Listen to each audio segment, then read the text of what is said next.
Halo teman-teman semuanya, Halo, Assalamualaikum warahmatullahi ya, wabarakatuh.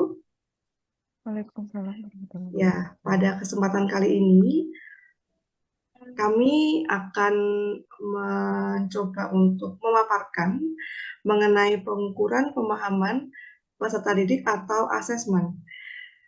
Dalam hal ini kami ada empat anggota. Yang pertama adalah Mbak Bintang Permana Mistiawati, yang kedua adalah Dinda Malindra Musto Putri, kemudian yang ketiga saya, Dinda Yulia Putri, dan yang keempat adalah Eka Sundari. Pada materi ini, kami akan membahas sebuah kasus yang akan dibacakan oleh teman saya. Silakan, Mbak. Baik, jadi studi kasus kali ini membahas tentang uh, seorang peserta didik ya. Saat ini adalah permulaan tahun ajaran baru, jadi uh, Anda adalah seorang wali kelas 4 SD yang memiliki anak didik usia 10 tahun bernama Diana.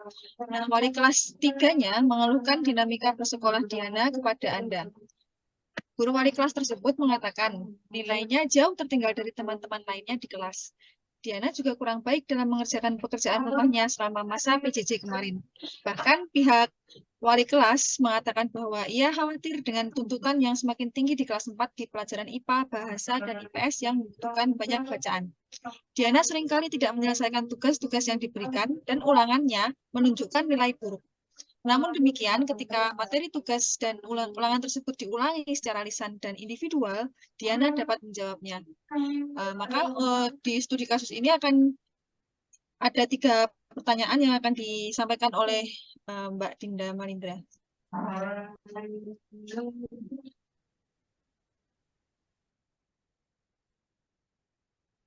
Terima kasih Mbak Bintang. Dari studi kasus yang disampaikan Mbak Bintang, kami akan menjawab mengenai 3 pertanyaan yang ada. Yang pertama adalah, kira-kira bagaimanakah cara melakukan asesmen terhadap keadaan Diana?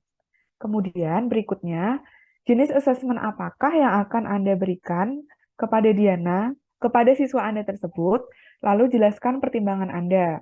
Dan yang terakhir adalah kesimpulan apa yang Anda dapat tarik dari asesmen yang Anda desain dan lakukan untuk Diana. Pertanyaan-pertanyaan ini akan dijawab oleh teman saya, yaitu Mbak Eka. Untuk waktunya, waktu dan tempat saya persilahkan. Baik, terima kasih. Di sini saya akan menjawab 3 pertanyaan yang sudah dibacakan oleh Mbak Dinda. Di sini yang pertanyaan pertama adalah tentang cara melakukan assessment. Di sini kecenderungan pengerjaan tugas itu adalah individual dan lisan. Kemudian sehingga kalau Diana tadi kan bisa disimpulkan bahwa dia tidak begitu suka menulis, sehingga asesmennya itu bisa bentuknya lisan dan sifatnya adalah individual. Baik, di sini untuk pertanyaan yang kedua adalah tentang jenis asesmennya. Di sini kami menjawab asesmen yang tepat. Jenis asesmennya adalah asesmen formatif yang bentuknya adalah tugas individu.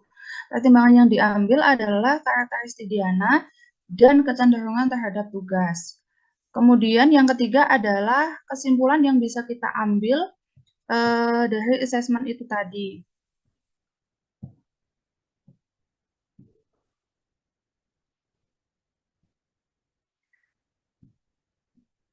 Sesuaikan asesmen dengan karakteristik peserta didik. Kemudian yang kedua adalah gunakan lebih dari satu jenis asesmen untuk mengukur ketercapaian pembelajaran peserta didik. Kemudian yang ketiga adalah asesmen itu sifatnya fleksibel namun cukup efisien untuk mengukur ketercapaian pembelajaran peserta didik itu.